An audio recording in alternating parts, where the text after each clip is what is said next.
Welcome back to the throne. I'm Lorenza Nicole Molina, aka the Black Butterfly Queen. Woo.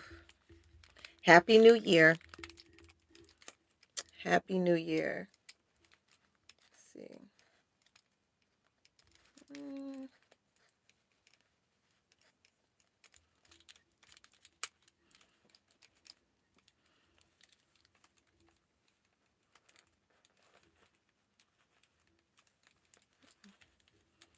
Over the hair. Happy New Year. This is turned down.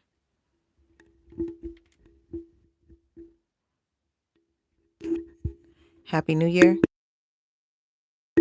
Happy New Year.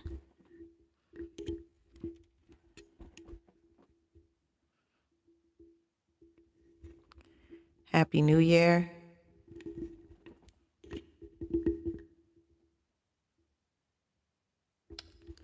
Okay. Sorry about that. That just doesn't sound loud enough. I don't know. Well,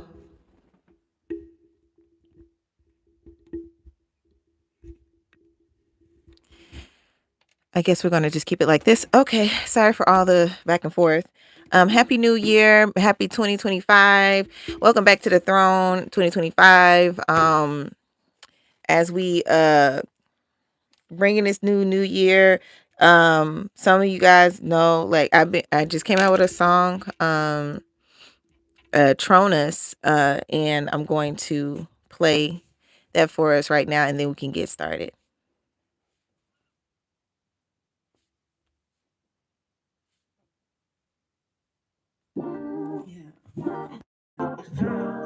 Just take a crown and fly.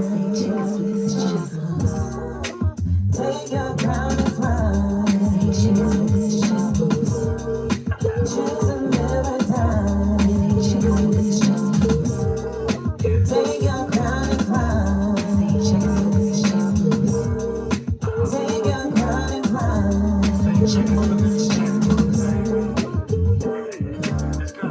This ain't checkers, but this is chess moves. Taking everything I honor from my past and pressing forward. Talking about the chronos and heroes time and how this whole time I was on board. A chessboard don't have time to be bored, but he making chess moves on God's word. Cause this is God's game, not for the lane, not for the fame, not the glitz, glam, or the glitter. It's my passion, my love, my now and my future. Ready or not, here I come, cause I ain't running, not walking, about to fly. I have to let go of the garbage and the heavy baggage so I can fly to live and I die. I heard him say, take only what you can carry.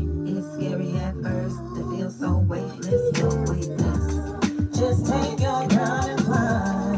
You're weightless. Take your crown and fly. You're weightless. So that's all I'm gonna play right now, because if you want to hear the rest of it, I'm gonna need you to go like listen to it.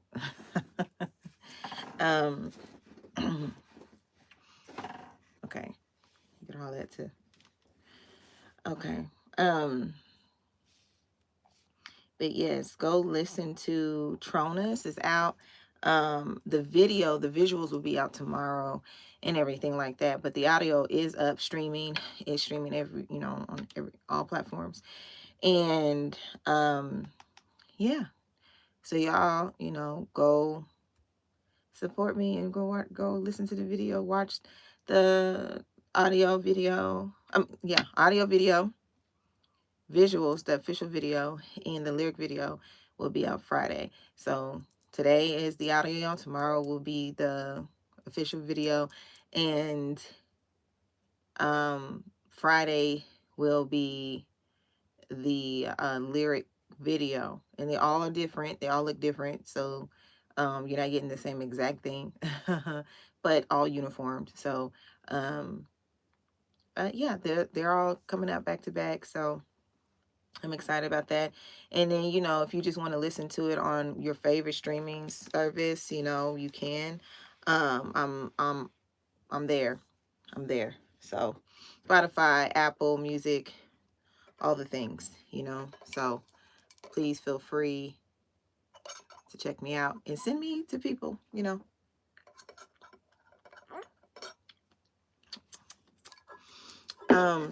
Anyway, it's a new year, it's new beginnings. I just kind of want to talk about, I'm going to talk about the song for a little bit. So I want to talk about TRONUS.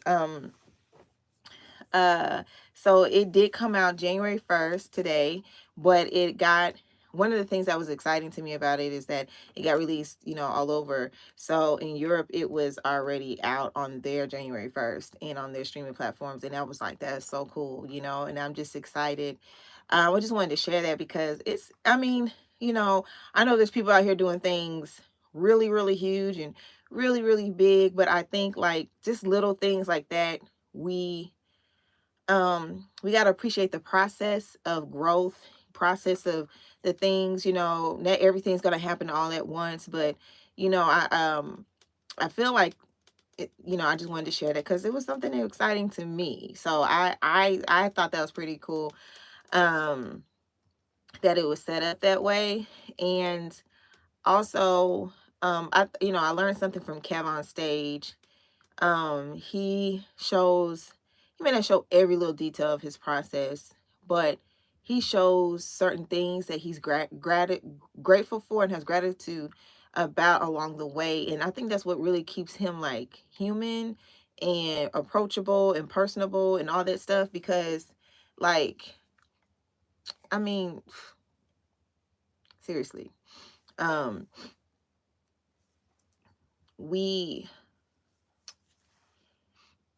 I see so many like people who are content creators and things like that who don't stay personable. I mean, you know, you know, I like when, you know, that he just talks to us, you know what I'm saying? And so um he just shares his authentic joy. And so I just want to, you know, I just figure, you know, it's okay to share joy. It's okay to share little things that make you excited, even if it's not that important to everybody else. It's important to you, and so this is important to me. And I'm really grateful. I really thank God for helping me get this done. I've had a lot of things happen for a lot of years. Um, my first song that I officially released was years ago. It was Precious Child, and it took forever to even get that out, and it cost me almost everything I had, and it was just really difficult. I had been going through a lot of things, and finally that was released, and I feel like that was like God telling me, you know, that this is what he still had for me. A long, you know, a long time ago, when I was like 8 years old, the first things that were revealed to me that I liked were things that were attached to music, dance, um, you know, singing, rapping, all that stuff. And I just, eventually I was like, that's what I'm gonna do, you know. And some things I didn't take as seriously, and now I do, but I didn't realize, but I did know I wanted to do music. Um, and so sometimes we get discouraged about things, especially when on one end, when you do, you know, there's two different ends. Sometimes you don't know what you're supposed to do, and and sometimes you know what you're supposed to do, or at least you know part of that. And I knew part of it, and it took so long for me to get here. It took so long for Precious Child to come. And Precious Child, you know, it came from a different place, a different space, a different mind, but it was necessary. It came from, you know, and I'm grateful for that. But Tronus feels different because it's coming in my purpose. I feel like Precious Child was my thing that came in the sense of like helping me to keep my faith, helping me to start working towards my purpose.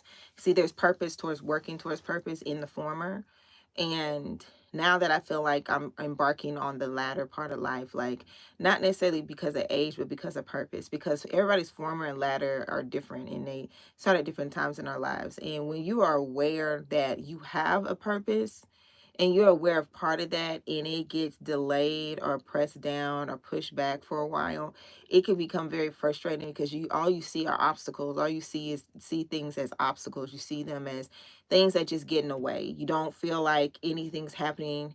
And you can clearly see when there's like attacks against that purpose. I have had I had a whole group of people that were connected. um I've had people publicly and broadly, excuse me, my nose is this weather, y'all, back and forth, back and forth. I was out, we was all out here last night. Excuse me. But ooh, sorry. Don't like cleaning my nose on live. Trash. But anyway, so anywho, all the things that I've had people just, talking, saying all the things about me and all the trash and all the things like that. I've had people come against me. I've had people literally in this industry that have been producers and stuff like that. Just because they couldn't have their way in something, or it was mainly the enemy, you know what I'm saying? It really wasn't the people, but it was the enemy using people against me. And I recognize that people will say all kinds of things, especially when they're going through their own stuff. And most of the time, it was when people were going through their own things. And if you are a light, you will shine. You will shine on people and spaces they don't want you to shine, even before your time or purpose. I think about King David. It wasn't his time to be king yet, but because of his calling, he was pursued. And I felt like that about my life, not necessarily particularly from like one person. I just recognized it was the same type of attack. It was the same type of energy, the same type of words. It was the same type of, and after a while, your feelings get tired of getting hurt and you start thinking, the enemy will try to make you think it's you, because we talk about, you attract the people that you are, but that's not always the case. Sometimes you attract certain types of attacks because of the type of light that you carry. Okay, you know what I'm saying? And sometimes you attract certain types of situations because of the name that's on you. You have a target on your back, not because you're broken, or because you have a bad personality, or because you have a low self-esteem. Sometimes you have a target on your back because you have a purpose. And certain things, what is that, certain things will, and attacks will come and come and come and come. And notice the same type of attacks coming from different people, the same type of gaslighting, the same type of trying to look down or trying to silence your voice or anything. And you start seeing that there's a pattern. And it's not geared to the fact that, oh, you're necessarily doing something wrong. Sometimes it's because you're about to do everything that's right, and you're about to crush everything that's been being done wrong. You know what I'm saying? And you're a threat to the enemy. That's just what the truth is. You are a threat to the enemy. And I'm not saying this is everything today. Like, I'm not saying like I know all the answers, but I'm saying that I know what it took for me to be in this moment right now. And it's more than just a song for me. It's everything that it took. See, this is just the equal sign after all the problem solving. This is just the answer after all the math. You know how you could do a deep algebraic problem, and it takes you all through a whole bunch of things, but it only has one answer. One answer. You know what I'm saying? And you are seeing that answer, but there are so many things that it took to get here. I've had to redo things several times. Redo, retake, re focused. I've been depressed. I've been questioning my purpose. I've been in all those places.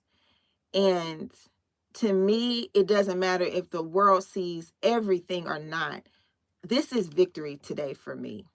This is me saying, God, thank you for making it out, because I know what it means to me. It's my evidence of the fruit and of the things that I planted. It is. I am so grateful to God. Y'all don't understand. Y'all do not understand. Like, y'all don't know, but I know you probably know for yourself. There's probably been something in your life that nobody was in the background for. There was no BTS. There was no behind the scenes access to that part of your life. But it's that part that took everything for you to be here right now. And I don't know what it is, but I'm just want to be a witness and be honest where I am. And I always want to be authentic to that. And I always want to be an example of that. It's not because I'm greater or I'm better or I'm just whatever, you know what I'm saying? I'm just being honest. Like, for me, I'm so grateful to God right now. It doesn't matter who hears, doesn't hear. God, it's me and God right now. Do you understand? Like, this is about something God gave me, a promise God gave me, and that's all that matters. You know what I'm saying? Everything else is everything else, and things will come when they come. But right now, in this moment today, I have victory. I have victory over so many things, so many issues, so many situations that have happened to try to keep me from just pursuing me. And see, that's what really all the attacks there ever are in our lives against our purpose, is to keep us from pursuing ourselves, not just our dream or our purpose, but being you. And I'm just so grateful to God that I'm just here today. I'm so grateful to God that who hears it and whoever hears it, that it be a blessing to them. I'm so grateful to God right now. And if all I can do is just thank God this whole time, that's what I'm gonna do. I've said a lot of things about God has told me to tell everybody, and everything that God has had me say.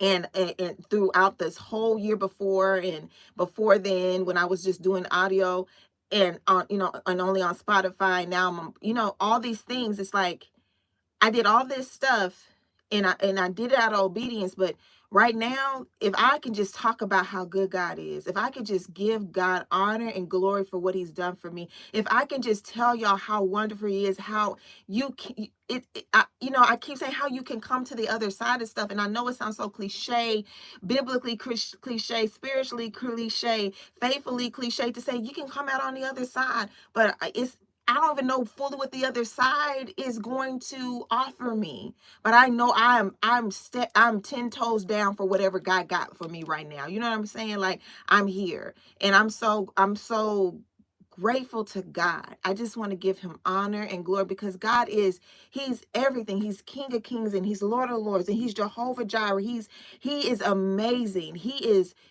your friend. He is your best friend. He is the one that when you wake up in the midnight hour, I mean, we all have had midnight hour moments, whether it be a real midnight or it be a time or period in our lives where we're just it's a surreal moment where you're so self-aware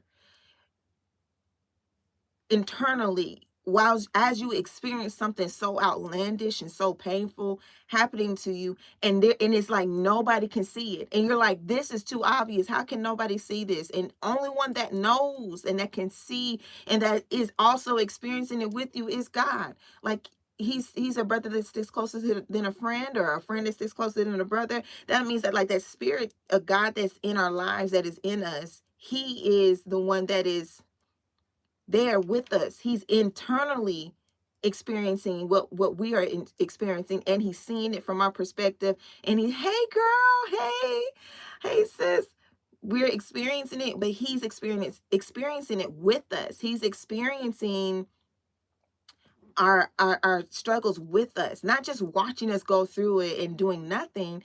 He is with us. Some things you have to walk through. There's no shortcuts. You know what I'm saying? Like, you have to walk through it. There's no getting around it. There's none of that. None of that. And so I'm just grateful, because I got through all the things that God needed me to get through. Hola chica, hola chica. Hey Carlos. Um, but God has got me through all the things I needed to get through. Like I to be here today. I know there's more, but what is life if we don't take time to actually just like enjoy the moment? One of the things that I used to have a problem was enjoying my moments and being excited about those things. We don't need an audience to be excited. We don't need an audience to, applaud us and stuff. We just really need to just understand gratitude in itself. Hey sis, hey Sandel. We just need to understand gratitude in itself. Like just being grateful just opens up your eyes to so much more. Like it just, I don't know, it just made me feel more humble. And so when things like this happen in your life, when you finally get to do the one thing that you've been wanting to do for years, like you can understand the you can understand how big it is. The more you can actually feel it and experience it and be in the moment. I feel like the enemy is always trying to rob me of just living in my moments. Life is made up of moments, and if you don't take time to live in the moment sometimes, and sometimes those moments aren't always good, but we talk a lot about what's not good, but sometimes it's just nice to talk about what is good. It's nice to just focus on that. And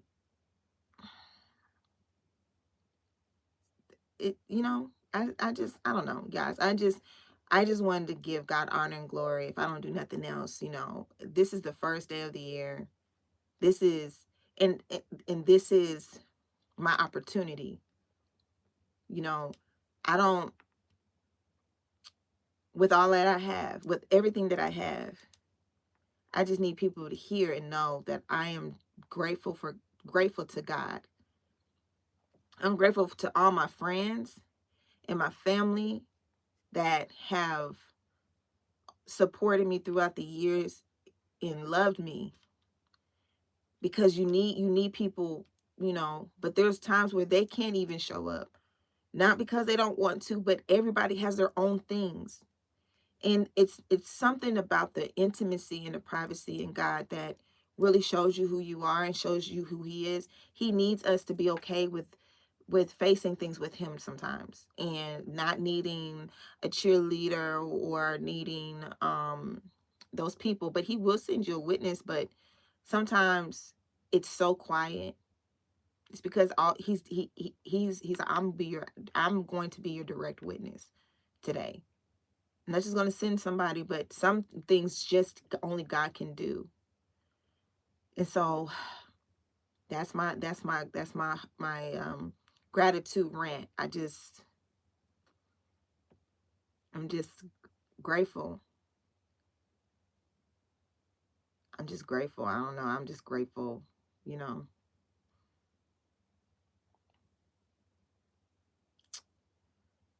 Oh, looking at my eye. Anyway, I'm just grateful. So, I never would have been here without God. Like, and what's crazy, guys, when the song got released, it was released on New Year's Day, right? But since it was released in Europe first, and we're in Texas, it's like eight 8 hours between eight to, it's depending on the year and stuff, between 8 to 9 hours or 7 to 9 hours, depending on the year, whatever, in the location of the United States. But from Texas, I believe it was like 8 hours ahead. So my song was already playing in the new year, in the same hour, in the new year in another country, in other countries, while I was still waiting for it to play here.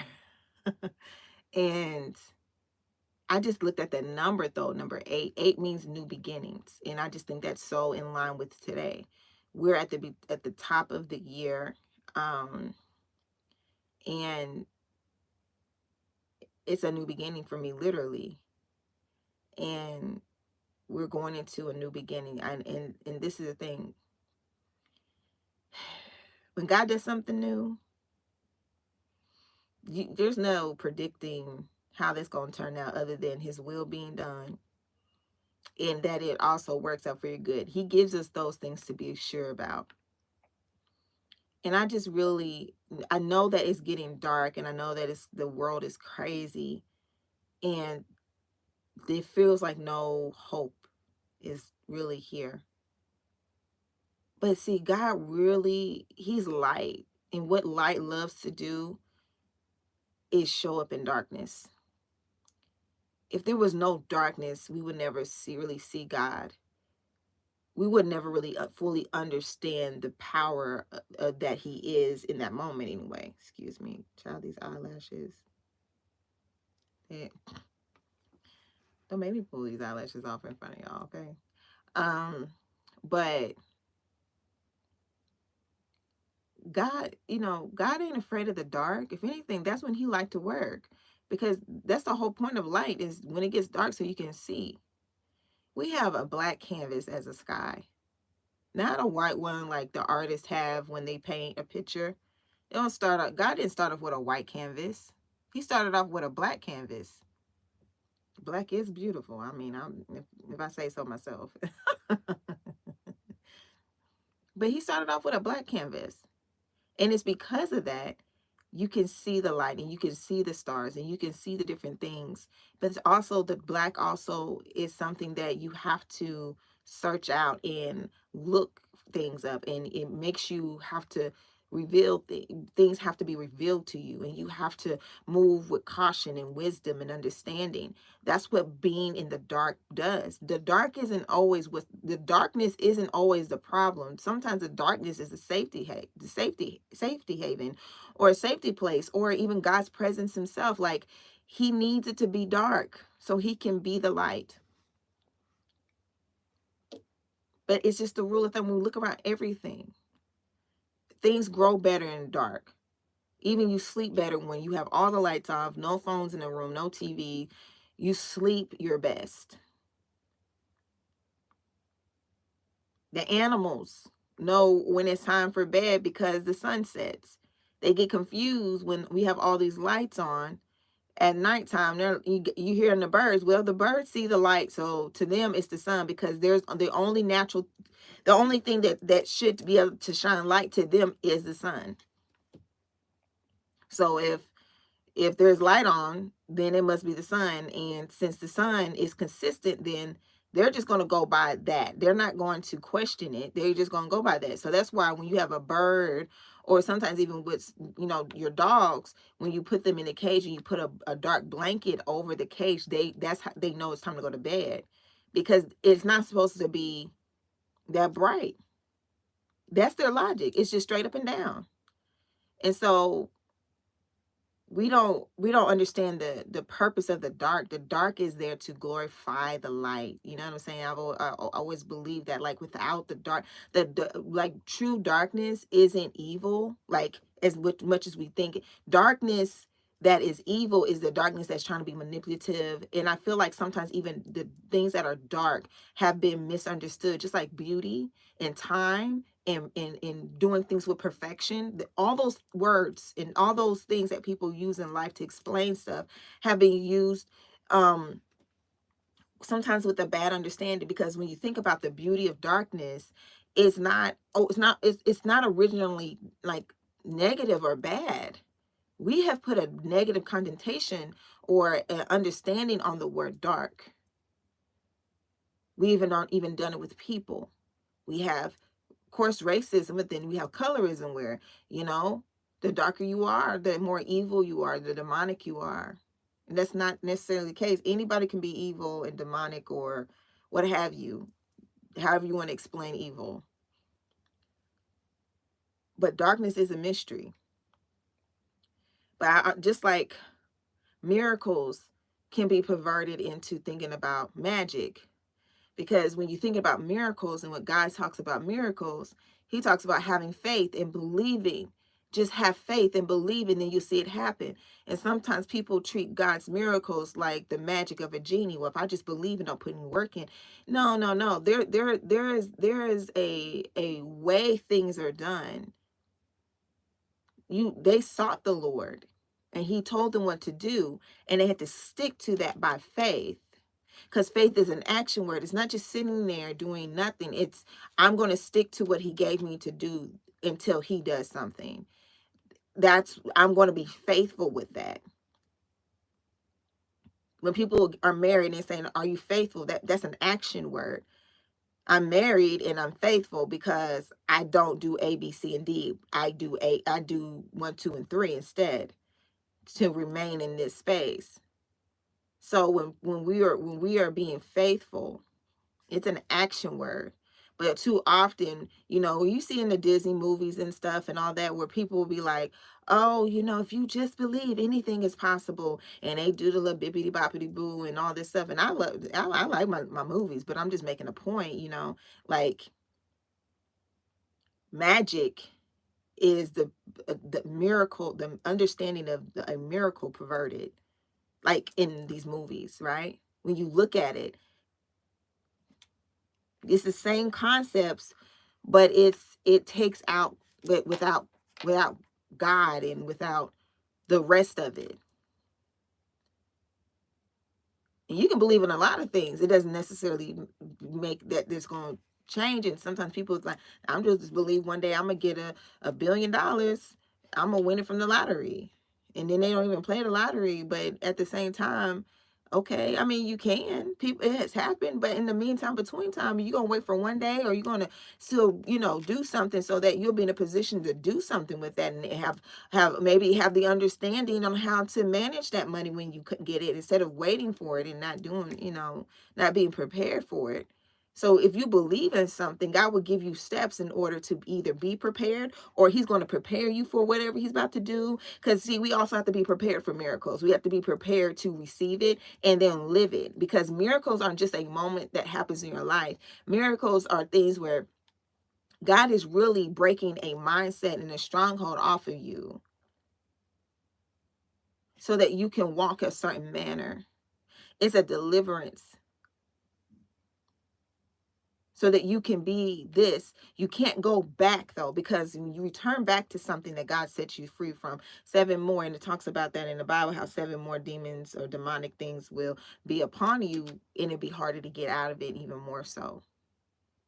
And it's interesting that when the enemy steals something from you, he has to return that back 7-fold. So it goes both ways. You know what I'm saying? You're just giving it over. You're going to deal with something 7-fold. If something's taken from you, you're going to deal with that 7-fold. So it's going to return back to you. But we misrepresent or misunderstand the true essence of things like beauty or darkness or miracles, and we pervert them into other things and say darkness is evil and beauty is vain. Real beauty is not vain. Hey girl, hey sis, how you doing? Real beauty is not vain. It's not vain. But we have told beauty. Imagine if beauty was a person, if darkness was a person, and if a miracle was a person. And we have told miracles to become magic. We have told darkness that it can only be evil. And we have told beauty that she is vain.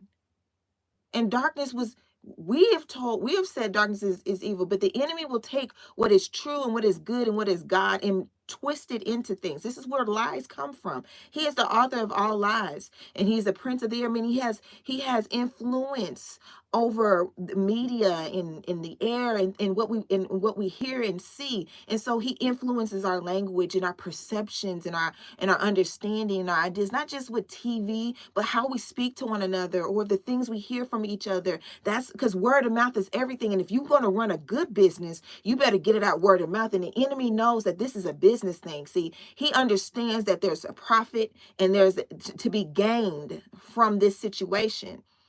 Okay. And so he knows that the best thing to do is to put it word of mouth. If he can get your mouth on it, if he can get that on there, then it's going to move faster than any media, because word of mouth is powerful. Because what people say to each other, they usually often share it with somebody that's close to them.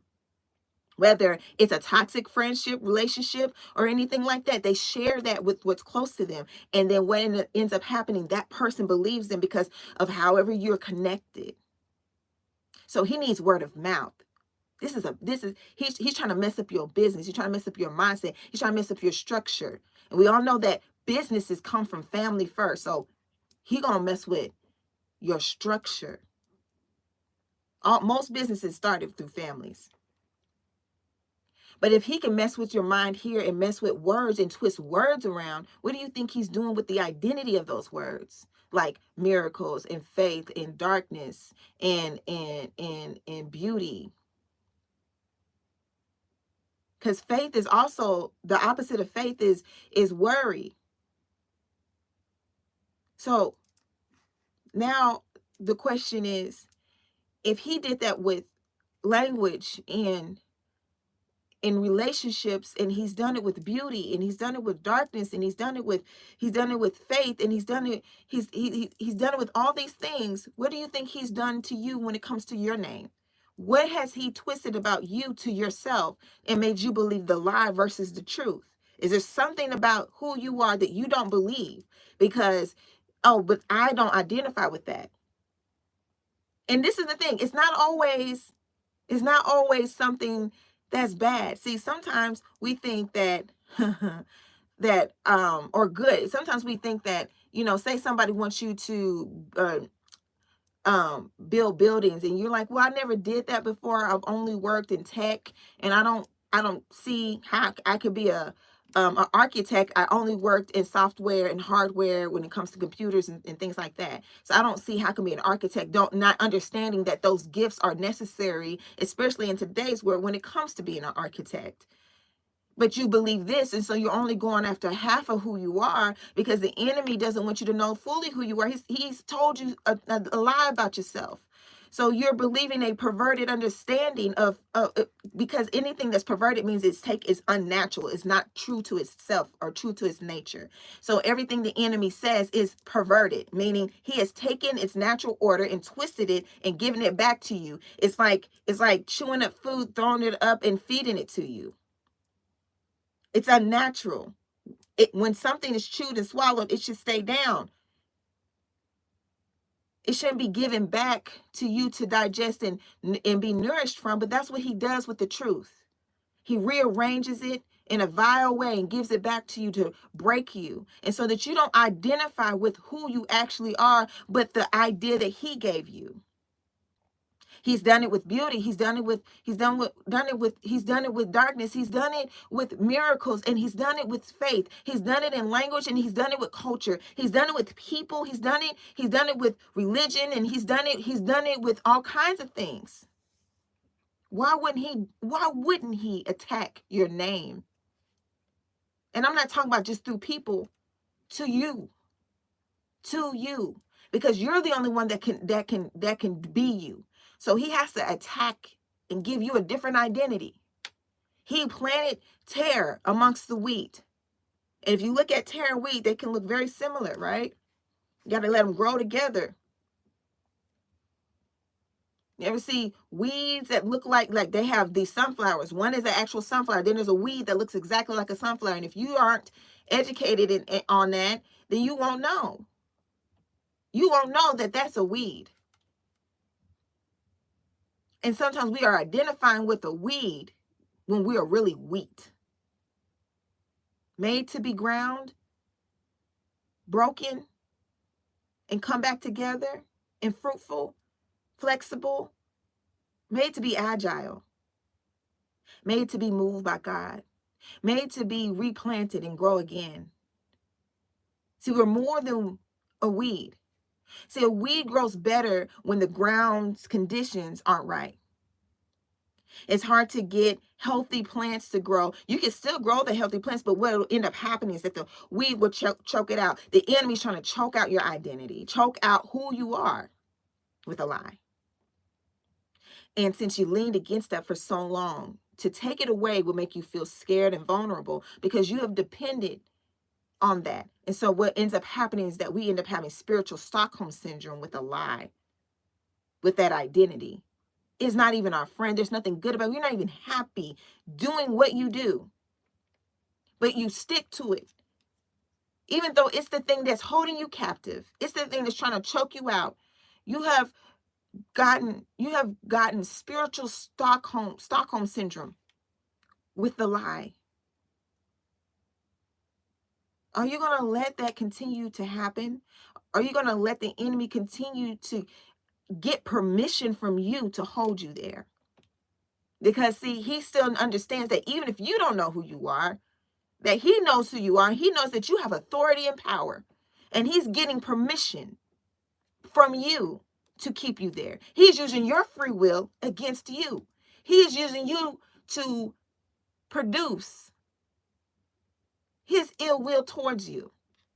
Because you refuse to see that you are more than what you thought you were. You are more than what you identified with. I can identify and say I'm a broom, but y'all clearly see I'm not. I may be able to clean the floor real good, but I'm still a talking human being. What have you been identifying with that won't set you free? That you've given permission to keep hold on you? Because you're angry. Because maybe there was something that was lost in that place and you want it back. And you're being stubborn and hard-headed when you really need to let go so you can get back what's actually yours. But you refuse. And at some point, you know it's not good for you anymore, but who, then you believe a lot, but who will want me after all of this? Or how could I ever do that after all of this? I can't be that. I might as well stick with where I'm at. I might as well just stay with what I'm doing. This is not a healthy relationship, but he may be territorial and controlling and abusive, but I know that demon. Have you ever heard that before? Oh, I know that person. I know their ups and how they move. So I know how to use that for my safety. But God is more concerned not just about your safety, but about your whole soul and you being all that you are. Because see, you don't stop being who you are when you leave this earth. You continue on. It starts here. It doesn't finish here. You finish a certain assignment and purpose in this time. But you're not finished with who you are just because you leave here. You have so much to do. And you're not going to finish it here, but you will start it here. Your purpose doesn't stop when you pass. It continues. It continues on into glory. And the last time I checked in the word, and you can Google it and Google me, okay? Where it says, we only know in part, so we prophesy in part, as we are fully known, meaning God knows everything about us. And even when we know God, and even when we're walking in our purpose, there's still only a part of that. So if that means that God gives you clear understanding in what you can handle, and that's still not the full truth, how much far away are you from the actual truth when you're believing the lie? You're not even anywhere close to it. Like I said, I kept wondering what my purpose was. Y'all hear my stomach, sorry. I'm hungry, I ain't gonna eat, but we'll get, that's neither here nor there. I knew that I had a purpose to do music or sing and things like that. I didn't even take dancing seriously. I was like, oh, first I did. First I was like, oh, I want to dance, but then I didn't take it as serious as music. I was like, oh, there was a lot of things that I was good at that I didn't take that serious. Things I did and play, but I didn't think it was for me. Who told me it wasn't for me? Like, what made me think that wasn't for me? Like, when I think about it, like, I don't even know what it was that made me think, oh, that's not for me. Why would I think that? Like, what came to me? What was the reasoning behind that? We have so much internal dialogue with things, and we're not realizing that we're just accepting things because of the influence in the air. We're just accepting it. You can be affected by things you don't realize all the time that are in air. Look at people who have allergies. To us, it can be a clear day. I mean, I do deal with allergies, but more indoor allergies. To us, it can be a clear day. And Somebody else go outside and they just start sneezing. There may be something about who you are that the enemy keeps sending your way that you can't see, that he keeps putting in your ear that you don't even realize. He's just whispering mess in your ear, and you're being affected by it. And you need some antihistamine. You need something. You need a blocker.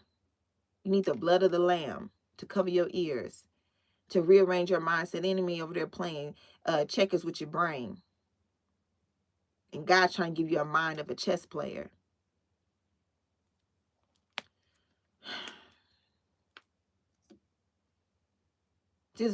He loves just to waste your time. He can't kill you. He can't take something from you. You know what he's going to do? Waste your time. See, because his future is already determined. There's nothing he could do to get out of it. He denied God fully. Knowing God. Being a musician of heaven. Ushering in his presence into the heavens where the angels were. And he sat there and looked at himself, because the light of God would hit his beautiful chest with the stones in him. Reminds me of the stones that priests have. And he thought he was so wonderful, and he wanted to be God. How are you going to be something that created you? Like, the only understanding you have about anything is through being a creation, not a creator. And there's only one creator. That understanding belongs to him alone. He did not have to be created. We always understand things as needing to be made or created. And made means that you take something that was created, that's original, and you redo something with it. You reuse it. It's like recycling. We take a tree and we turn it into a house. So we can have a creative spirit where we can look and see the potential in something and make something. But all the raw materials always come from God. So we need his direction on the potential of something so that we can bring out what's right and not the negative influence of the enemy, because then we'll use that same tree to do something else. To create something else. Things don't start off bad. It's the intent behind them that make them be used in a negative way or a good way. The enemy uses the darkness to make people be afraid and, oh, you don't know what's going to happen. He uses the mystery of miracles and the mystery of the darkness where God has to reveal truths and beauty to you, and gives us anxiety about that so that we'll fear it instead of embrace God's presence that's there. This is why some of us don't like being hidden in the cleft of the rock. We don't like being in a place where no one can see us. We don't understand that at that time there's a different type of embrace you need to have. We don't understand how to flow with God, because looking back, so many of us who have been in the cleft of the rock and then start emerging from that space, when we look back at it, even though it was difficult, oh man, can we see the blessing in it? But how much more powerful and how much more can you get out of that space if you understood that it was a good, really good place to be in? There's opportunities in the cleft of the rock. There's opportunities to grow and to make mistakes, not necessarily make them on purpose, but it's an opportunity for you to see how much God really loves you. And God is a jealous God, meaning, and not jealous like how we be wanting everybody else's stuff. No, God, there's no one that's supposed to be above him. His is a righteous jealous, where he is God. Like, how dare you put anybody ahead of me? I'm God. Like, he has every right to feel that way. Like, that he's God. Like, that's it. And it's not because he wants to be the thing that you're looking at. He's upset with the person for putting something smaller than him in the place where he's supposed to be. That's his problem. When it says he is a jealous God, how dare you put that above me? Like, we talk about God knows who he is. God is whole all by himself. We're created because he wanted us, not because he needed anybody. He wanted to share love. And in order for you to have a good relationship, have you ever noticed that you got to take time with people? Relationships are built up off time. And the only ones that can truly have relationship with God are those that he made to look like him. And he calls us little gods, but we're not God, because, you know, like people say, oh, you look like your daddy. You're just a junior. But you're not your daddy. So when God made you, he made you to look like him, but he put you in time so that he can have relationship with you. Time was created so relationship could have a space. You can't wait until you get into eternity to start a relationship, because time doesn't exist there in the same manner. It exists here. You can't wait until then to try to have a relationship. This is where relationships are birthed and made. Even we grow from babies to adults. Everything here takes time. It is the recipe to everything here. God even loved us so much that he didn't want us to be where he gave us purpose so that we could do something with our time, so that we could discover him. He gave us reasons to know him, not because he needed it, because he wanted it. And we all know that it's better to be wanted than just to be needed. Because when people run out of their need for you, they discard you. But boy, when people want you and they desire you, they seek you out. They appreciate you. They love you. And this is the thing. I'm not just talking about people wanting you because of what you do. That's just needing you for something still. I'm talking about people who like, man, I really appreciate your insight and how you think about things. I really appreciate our conversation. Thank you so much for that. I didn't see it that way before. Oh man, thank you for showing up for me. Thank you for people who appreciate the you. The you. Not just when you do something good or when you're operating in your purpose, but even when you're in and out of season, you're a blessing because you are still you first. The kind you, the considerate you, the one that lets people still be, you have some type of capacity to still hear people even when you're not being heard or when you're not being understood. That's the you. You are the gift. I keep saying, like, we have abilities and we have gifts, and your gift will make room for you in certain rooms. But the whole purpose of the gift is to conquer territory. See, the territory didn't come for free. But the gift came without repentance, because the gift is the way to get the territory, get into rooms, get into mental spaces in your mind and conquer it back. And so that you can bring other people and bring yourself back to relationship with God. This is a whole relationship thing. This is all about, this is how important relationship with God is. It's so important that he put you in time so that you can develop, that he would give you a purpose that would still lead you back to him. That even sin itself can't change the fact that God loves you.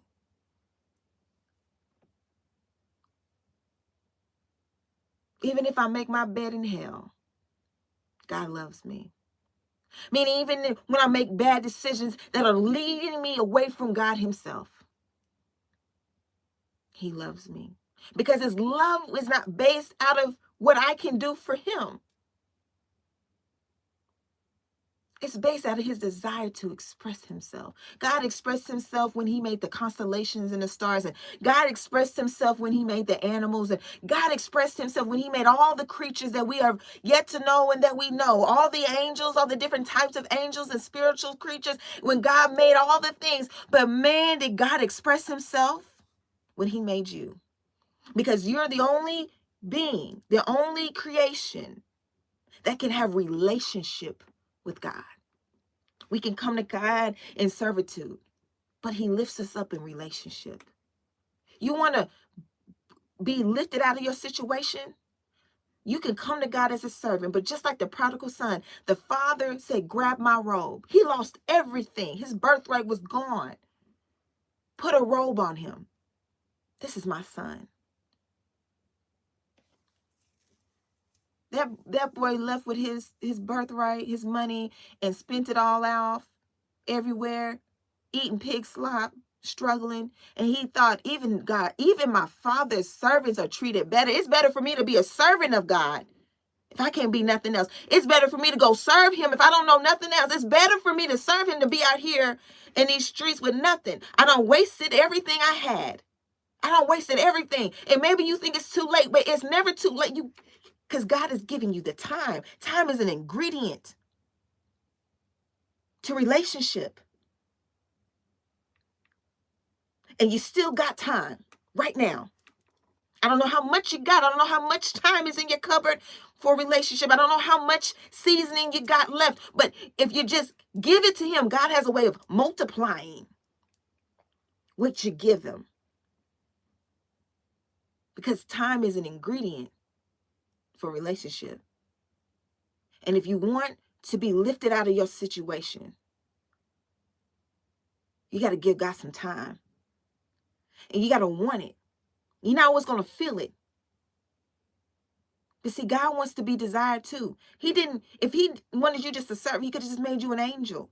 He could have just made you an animal that just went along with whatever was served. He could have just made you the stars, or he could have made you a sun that just rose and set every day. He could have made you a planet that rotated if he just wanted you to serve him, because everything that he spoke into existence is still rotating in the way that it is. But God said, I want it to be wanted back by you because it's your free will. I wanted you to choose because I'm God.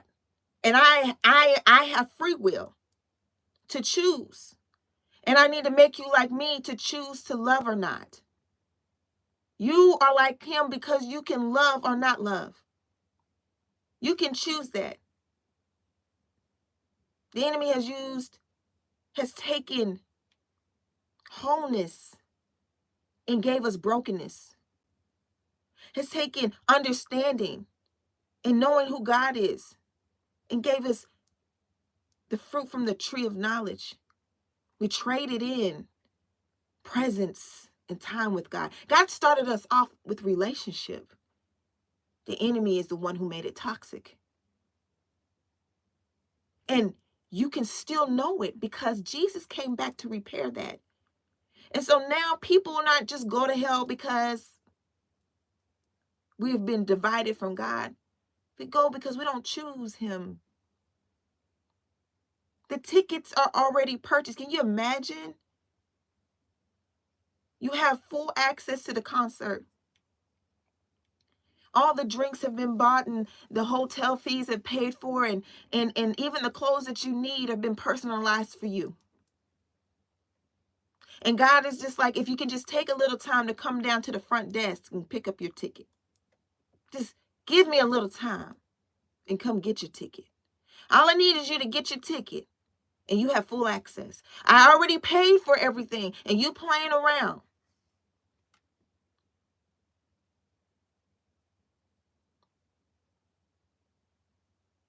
And then your time that you had runs out before you get your ticket.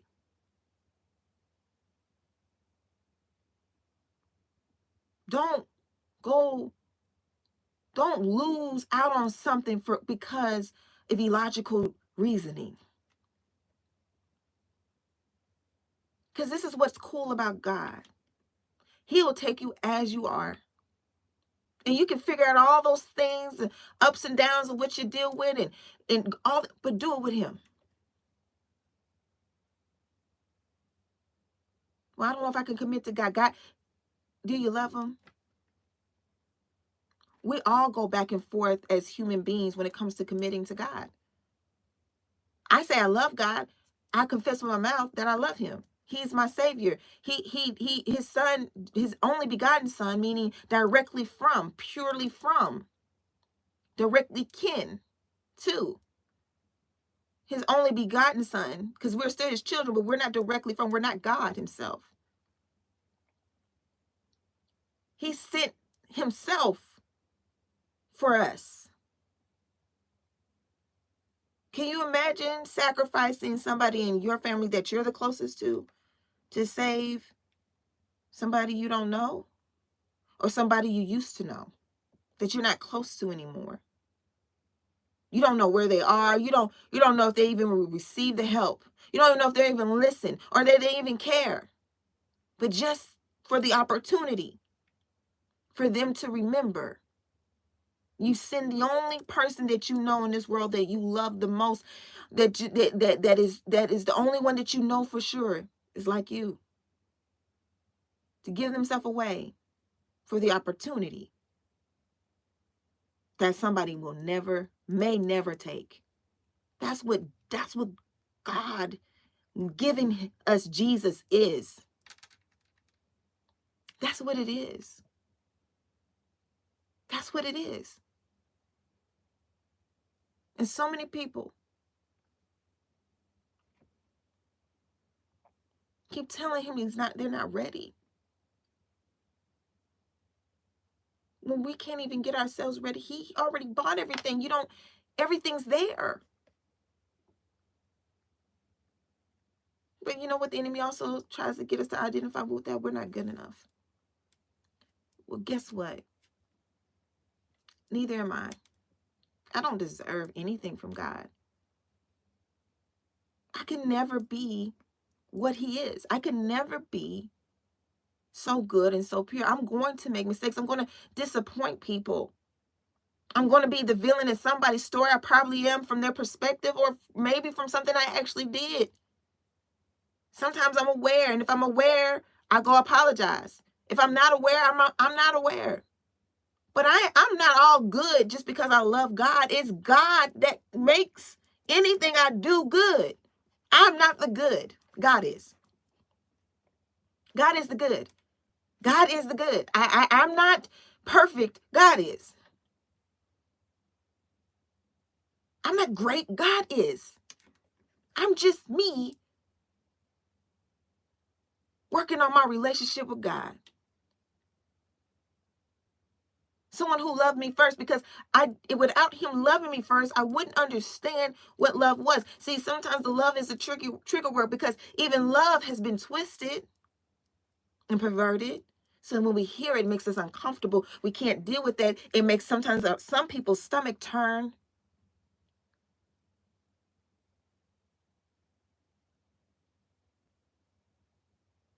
I know, because I was one. I was one of them.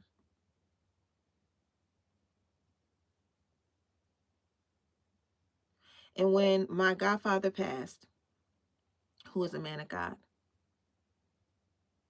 after me being raped and going through all these things and trying to be kind and loving towards people, I didn't have a desire to be mean, but that's not enough to be loving.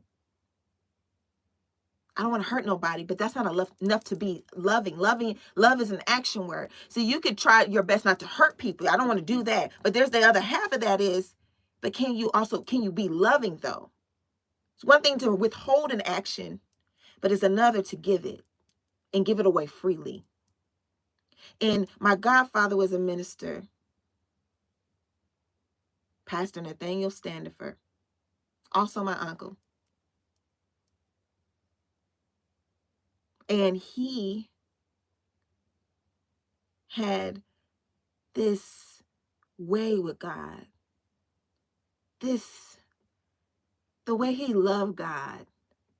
And before he passed, he started a church called Tender Loving Care. And it made so much sense that would be the name. And I remember him telling me, it's time. And I just heard it differently. It's time. See, sometimes we think when we hear the word it's time, we hear ready, set, go. But when I hear the word time attached to the church, Tender Loving Care, that he created after all the years that went by, I hear that he got to Tender Loving Care because the seasoning, that the main ingredient was time. It was always time that helped him have tender love and care for God. It was always the time he spent. It was time that he gave for Jesus, it was the time that he gave. It was the time that he put in to his relationship with God that helped him to arrive at the point of tender love and care. My God in heaven, it was the time. See, sometimes when we lose people and we don't understand why we didn't understand why, God, would you have this man that's like a father for all of us pass after he finally has his church to do the purpose you gave him to do. He's always been a minister, always been preaching and things like that, and he's been over churches before, but he finally gets to start it and conduct it in a way to where we'll get to meet God the way he knows God and love on people the way he's experienced God. He was excited about it. And we all came together, we met, and we were talking about how we could do all these things together, and it was us working together as a family. It was beautiful. And then God took him. And I remember talking to him around my birthday about how it was time. And I always thought about, it would always confuse me, but now being here in this moment, I realized that it wasn't that it was time for this season or that season. It was time that was used to get him there. It was the time he spent with God that got him to the space of tender love and care. And I realized that the place he left us at was at the place of tender love and care. We were all together. And I didn't get it until now. Oh my God. That the place he left us at, this is what God is showing me. The place he left us at, he left us together under the roof of tender love and care.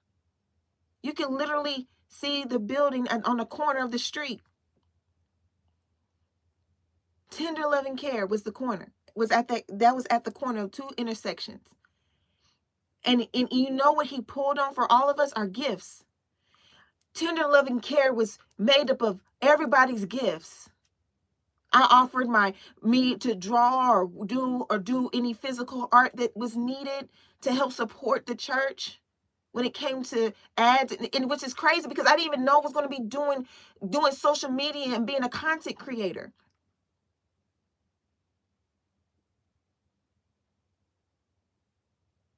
Or promotion or marketing the way I do.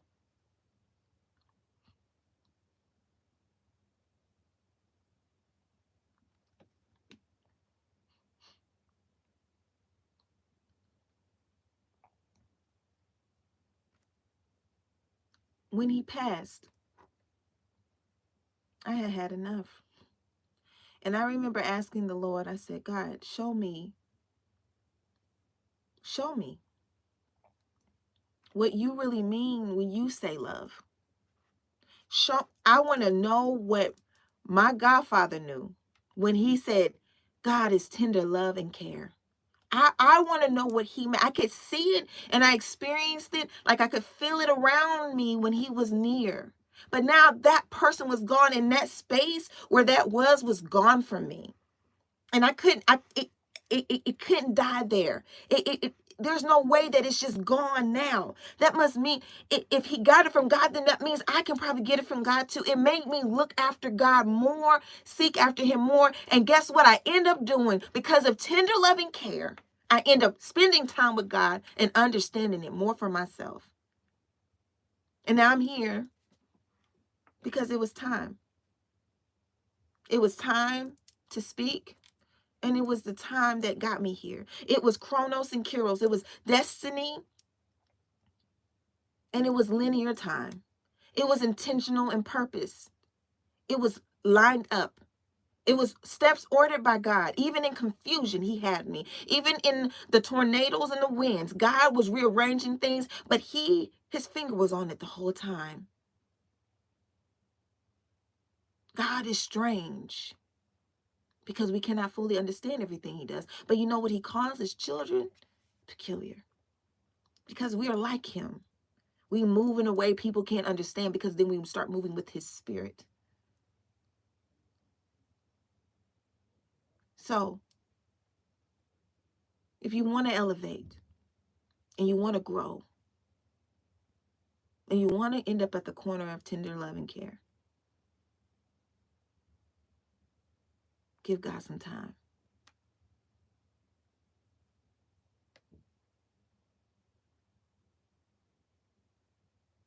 Give him some time. Give him some of your time. And keep doing it until you can look up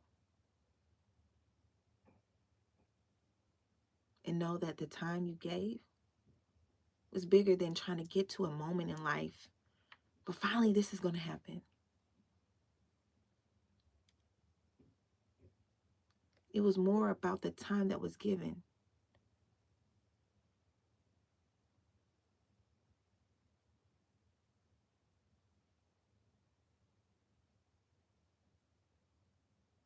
It was always about that first. And all of us had to learn about love in a new way from that point. And I look at all of us now,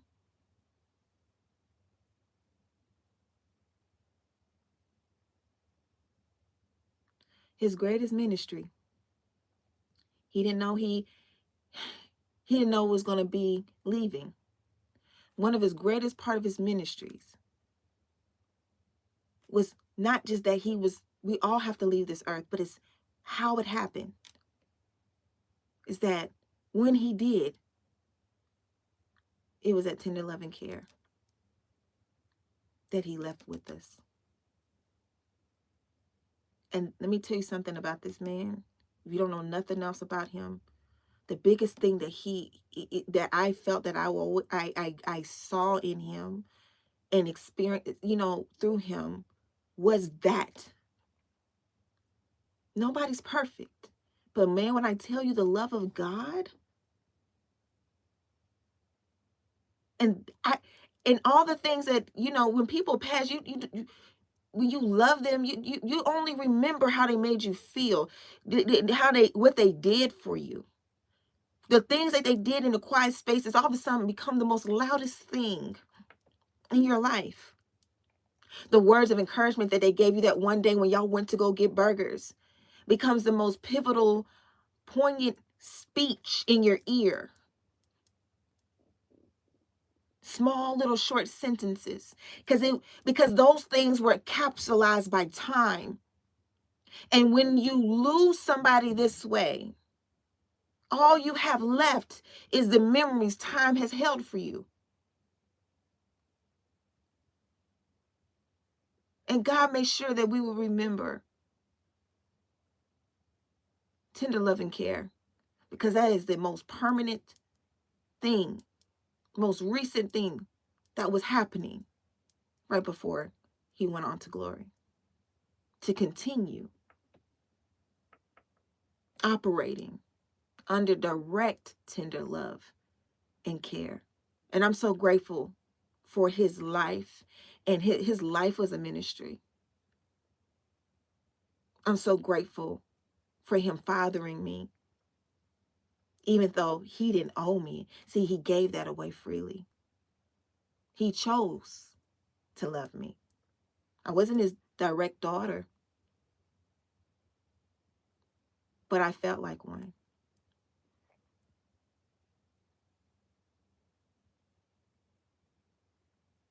And I know he will be proud today. And I just want to honor him by telling you something he told me. He recognized who I was probably way more than I did. But he also recognized the hurt I was dealing with. And he recognized that I was dealing with anger on a level to where I couldn't move forward because it was causing unforgiveness. And sometimes you are in denial with your anger because you don't want to be mad at people, because you don't want to be angry, because you want to be kind, and you want to be sweet, and you want to be loving, and you want to be humble. But you're angry. You're angry about something.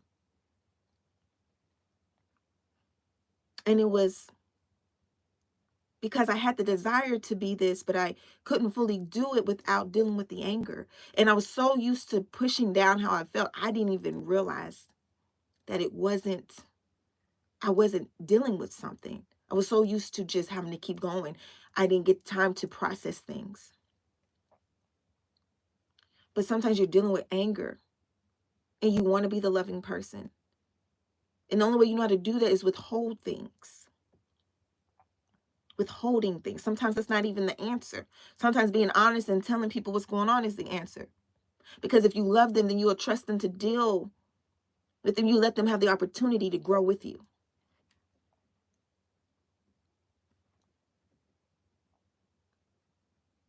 He told me I needed to let it, to make sure I work on anger and forgiveness.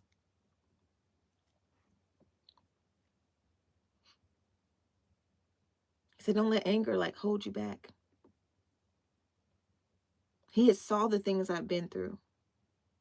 He had saw it, a lot of things firsthand. So he knew what I could be angry about. He knew who I could be angry at.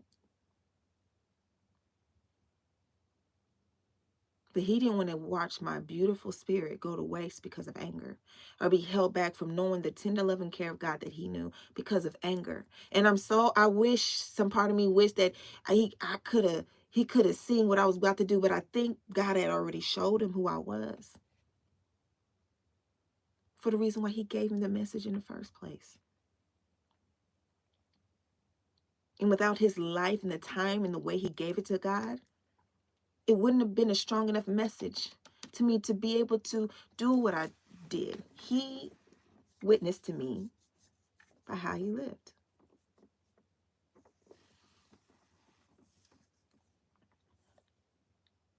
So give God some time. We spend a lot of time thinking about what people did to us. We spend a lot of time avoiding it. But if you hurt, you got to deal with the hurt. You got to deal with the anger. Because withholding something from somebody ain't necessarily love. And it's not love for yourself either. You can create distance that way. And for a long time, I just wasn't close to a lot of people. I'm still private, but now I understand what boundaries are and what walls are. If you withhold things, sometimes your withholding is a rejection. If you don't learn how to give it away. Sometimes we think that because we don't do certain things, or that's not who we're being. We're not being mean. We're not being malicious. We're not being that. But it hurts people when you put up a wall, or you pull away, or you withhold something when they love you. And they love you. They want to know how they can be there. They want to know if they did hurt you. They want an opportunity to grow with you. They want an opportunity to grow because of your example in their life. We're not doing anybody favors when we withhold things. When we try to withhold our anger, withhold this, withhold that, just in the sense of trying to, well, I'm not like that. I'm not that type of person. But you're angry. I had a friend tell me, it's okay to be mad at me, because I just did not want to be mad. I didn't, it hurt to be angry at them. It hurt. It hurt to be angry at them.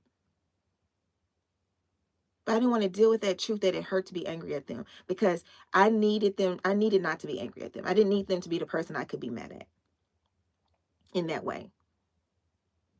But they told me, like, no, you gotta be okay with that, because you are mad. And it's so amazing, because they had to help me deal with their anger for them, like the capacity and the level of emotional maturity. Can you imagine having that much emotional maturity and realizing my friend is mad at me and she don't want to be, so much so that because it hurts her too much. And it's because I did love them, But you got to deal with those things, because then you're not letting people just be them. You're not giving room to who they are and their humanity the way you need to. And you're not allowing yourself to heal and grow either. You're not allowing yourself to heal. You're not allowing yourself to process what's going on inside. And you can't feel like your anger is necessarily being mean to somebody. You can be upset and be hurt. It doesn't mean that you're being mean. It means that you're human too. And you can't feel like just because you're upset with somebody, it's going to hurt them so bad that you're going to damage them. You can't be so worried about that. And they don't, I will be fine. It's okay for you to be mad, because you're human. And if I did something that made you mad, I'm going to say sorry, because I didn't have permission to express myself before. And then when you get around people who are like, no, express yourself, what do you do with that? You learn. You learn. And guess what? They had tender love and care.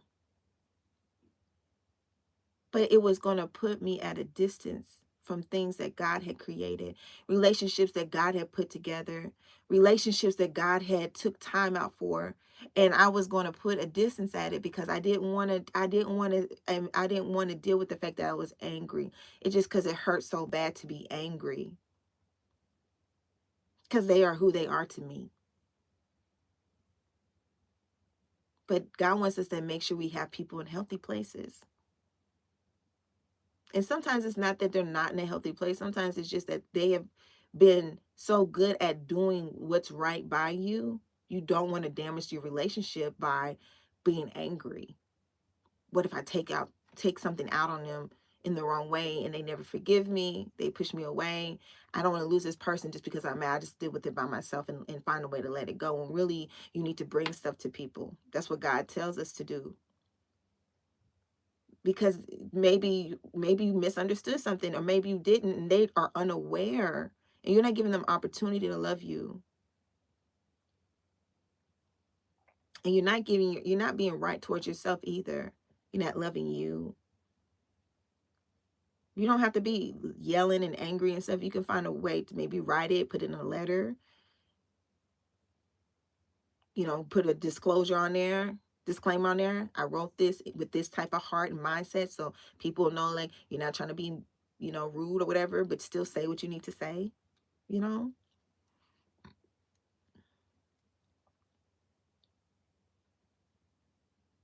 But to pick up love, to elevate in life, you got to spend time with God. And that means when you spend time with Him, you're going to face things that make you angry. You're going to face things that hurt you. And that's okay. To sit with that and process it, because you need to be able to do that. Just like you need to process your triumphs and your victories, you need to be able to take time to process your pain. And give it to God. If you don't know how to, keep giving it to Him. Every time you feel it, you can start saying, God, I feel this pain. I don't know what to do, but I know you're greater than my pain. Give me strategy. That's how you give it. Those are verbal ways how you can give that to God. Because people are saying, give it to the Lord, but how? How do I do that? So that's how. That's how I do that. Sometimes I write it and burn what I'm feeling. Not I'm not trying to do no spiritual, like, demonic stuff. I'm just saying I have neat physical examples of me removing a feeling or a thought out of my mind. I haven't done that a lot, but I have wrote down intrusive thoughts that I'm dealing with.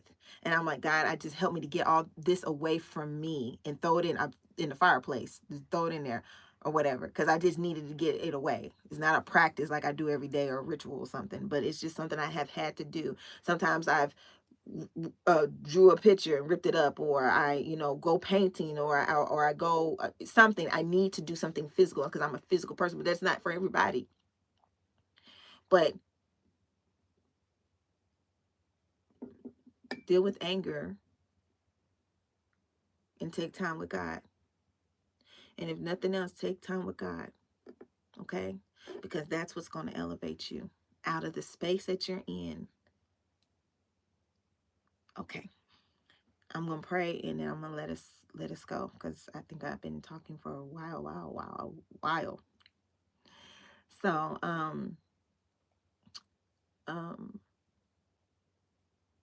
oh, and by the way, I just want to say,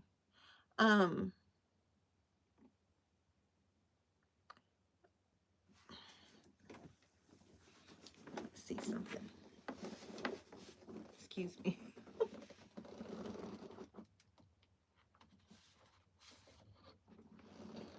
This is gonna seem random, but I don't know if this is the new year, right? And I don't know if y'all got this book. I don't know if y'all got the book, but this is Mom Dreams, and it's written by my friend, my sister, Brianna Standifer. And I wanted just to talk about this, because we're talking about dreams, and we're talking about process, and we're talking about finding out who we are and all this stuff. So this is Mom's Dreams book, and it's from mom life to dream life, and it has her real stories with a guided journal within the book. And so it's a book. It's a twofold book. It's a book talking about her mom life and then her dream life, and how those things come together, and how the bridge of that and everything, right? And then the journal inside. Let me tell you something about this journal that's in here, okay? It's a good tool when it comes to you spending time with God. This is a good tool when it comes to you sitting down and processing things. It's a good tool. And so you want to get like a little notebook or whatever, like you can write in the book, but if you kind of long-winded or whatever, you just get a little notepad or something, and write your stuff out. Or if you just don't like writing in your book, then you can write your stuff out and everything on a separate journal. But this is really good for this. When it comes to new beginnings and starting things new, I suggest getting this book. And it's not overly, it's not super thick, like beloved or whatever. My God, 300 pages. Why? Just no, I couldn't do it. Anyway, this is an easy read, but it will make you think and consider things, and also will make you laugh. It will make you laugh. There's some interesting stories in here, and quite funny, but they always will leave you with something more. You will always walk away with something more. And I think this is one of those books that you can like also always reread. Like it's the gift that keeps on giving. Like a nice black suit and a nice red dress or a black dress is always going to look good, no matter what decade we're in. This is like that. This is how this book is. And so Brianna Standifer, she also has Mom Dreams, the website. Now on the website, it's a hub for women, actually, so that you can come together, and different women with different careers, different ages, coming together with their dreams and their purpose. And then she has Mom Dreams on Facebook group Mom Dreams. You can just type that in, Mom Dreams Facebook group. And you can look for it. Now, this is not the exact same color, but it does have the diamond shape, just like the website, and it has the Mom Dreams written on it in the same manner, right? And so you can do that, right? So you can do that and type that in and everything. And she's also on YouTube, and her book, well, she's on YouTube, but I met Instagram, and her book is her picture. Mom Dreams book is her picture. So on Instagram, so you want to follow her on Instagram, because they do gift baskets and stuff. She does stuff for the community. She is really she really helps. She's like, you know how Oprah always was like connecting folks through her show and stuff? She has a similar gift, but that's not her only gift. Like, she has many gifts, but she has a way of being a beacon to connect people. Like, I'm still connected with people that the lady does my hair. She goes to somebody else now, but I've been going to her. This is like how many years? 11 years. I've been going to the lady that's my hair for 11 years, and she connected us. Like, and that's just on hair, but we don't play about our hair and stuff. And it's about time I go, because child, I'm ready. Okay.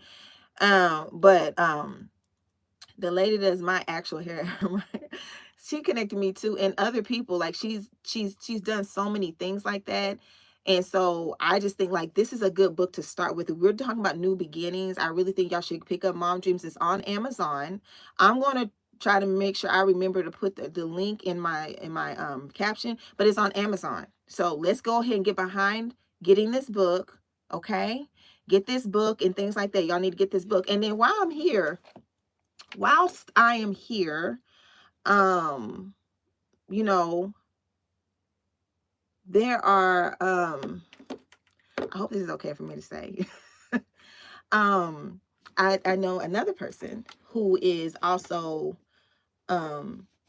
she TNT Cleaning Services. Now, she was a mom, and she started helping other women clean. Now, she also has other things that she's done. Like, oh my gosh, she's done everything. And it's Tara. She's been on here on this show before. And special needs teacher, helping, delicate wildflower, having all these different, branches of things where she's helped community, and she has a great sense of servitude spirit. And we know that God elevates those who serve, because Jesus was the greatest servant. And she, so she created this business, from what I understand. First, she started just trying to be there to help single mothers, with things around the house, cleaning and everything like that. But she has a real gift and a touch that, it's almost like it's more than just the dirt that gets cleaned. It's like you feel lighter, you feel like a spiritual cleaning almost. But she has such a light touch, but a good touch at the same time. When I say lightweight, I feel like that's how you feel when you come in after her doing something. And it literally says, "Let us take the load off." That is her slogan. And that's what happens. And so right now, I don't know if it's still going, but she had a Christmas special. Now, I know we're into the new year, but there's a lot of things that people needed cleaned up. Families needed to put cleaned up, and things and everything like that. I'm going to also share her information in my description, TNT Cleaning Services. And because we need that, and you talk to her and get all the information and everything. But she doesn't just do things for mothers. She does things for companies now, and she does things for, array of things. She has a spectrum of abilities, skill sets and abilities to clean, when it comes to, she just helped somebody with a toy drive, get their stuff together and cleaned and all this stuff so that they can do their toy drive. And it was a big event, you know what I'm saying? So it's like, it's different things like that. Or, landlords, or people who rent homes or properties or commercial properties and things like that, helping them get those things together and cleaned up so they can start moving people in, stuff like that. And so it's like, from taking the load off on a spectrum. So if y'all need those things and those types of services, I'm going to also put that in there, so you can have a clean home, and so you can sit down and focus on reading this book and getting your healing and things like that. So you can sit in a clean house and read. Because, child, let's be honest, ain't nothing like taking some time out to chill and clean. And sometimes we need to do things for ourselves. And sometimes, you may like your house cleaned a certain way or done a certain way, but sometimes if you allow somebody that is trusted and has been trusted and has been doing this for years to come in, and that has the intention and the desire to see what you need and see where they can start and how they can start helping you build a different form of life. We don't want to just carry everything from last year in. And so if you want somebody that can come and help you with that, that's fine. Sometimes that is the self-care, you not doing the cleaning. It's okay, but you're still providing the cleaning. Okay. So you're still getting it done. It's how you look at things. Sometimes we feel like we got to do everything, but really God is trying to grow us. And there's people who God has made to be sensitive to the needs of people in certain ways, or made them to be able to speak to you in a certain way. And those are tools so that you have more capacity and more availability with God and your gifts. So God has gifted us all in different ways. Okay. And let's allow each other to help each other through those gifts. Let's give people access and the space to help claim territory back to God and back to you. Okay, so you may need a little sense of peace. The holidays were a lot. You may need somebody to come in and help you clean up and fix your stuff, help you fix up stuff, or help you with that and get a consultation and things like that, because it's a lot. And we want to go into this year with newness. Okay, so I'm going to put their stuff in my description, their information that I have so far. And I hope that y'all take advantage of those tools and everything like that, and connect with these ladies and connect on their sites and their pages. TNT is also on Instagram and things like that. So connecting with them on in those spaces and things like that. But yes, that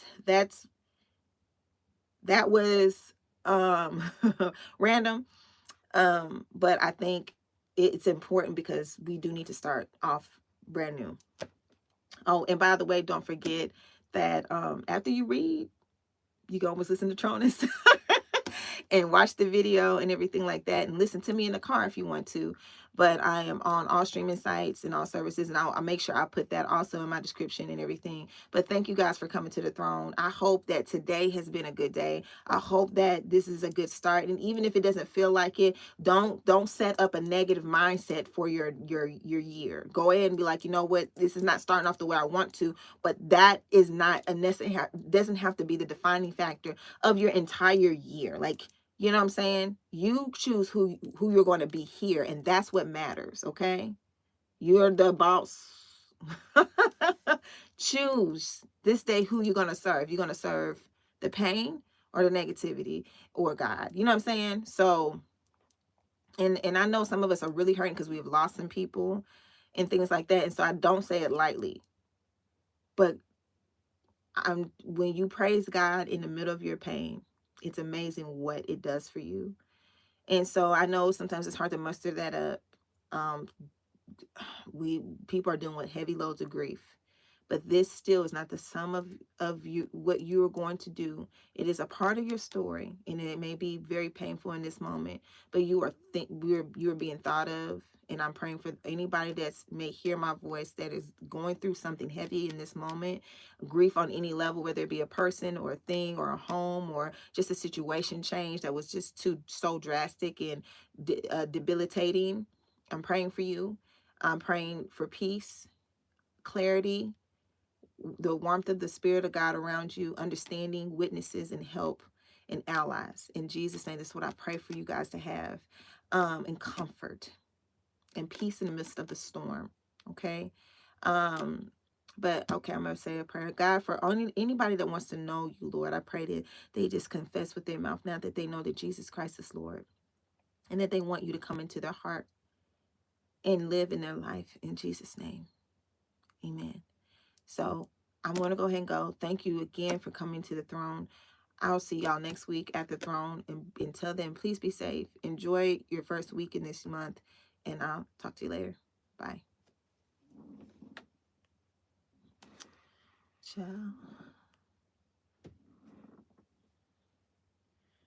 I think I'm going to play this out a little bit.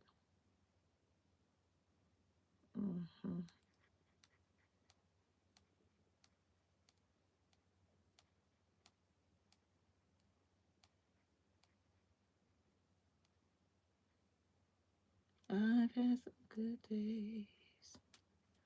I've had some hills to climb.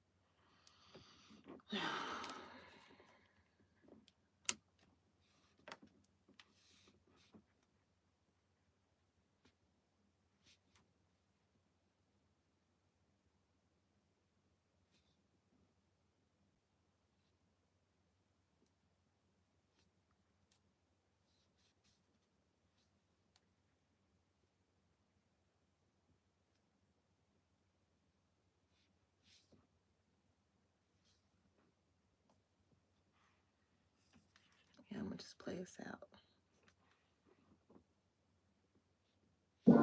Yeah. Just take your crown and fly. This ain't chickens, this is just moves. Take your crown and fly. This ain't chickens, this is just moves. Choose and never die. This ain't chickens, this is just moves. Take your crown and fly. This ain't chickens, this is just moves. Take your crown and fly. This ain't chickens, this is just moves. This ain't checkers, but this is chess moves. Taking everything I honor from my past and pressing forward. Talking about the chronos and heroes time and how this whole time I was on board. A chessboard don't have time to be bored, but he making chess moves on God's board. Cause this is God's game, not for the lane, not for the fame, not the glitz, glam, or the glitter. It's my passion, my love, my now and my future. Ready or not, here I come, cause I ain't running, not walking, about to fly. I have to let go of the garbage and the heavy baggage so I can fly to live and not die. I heard him say, take only what you can carry. It's scary at first to feel so weightless, no weightless. Just take your crown and fly.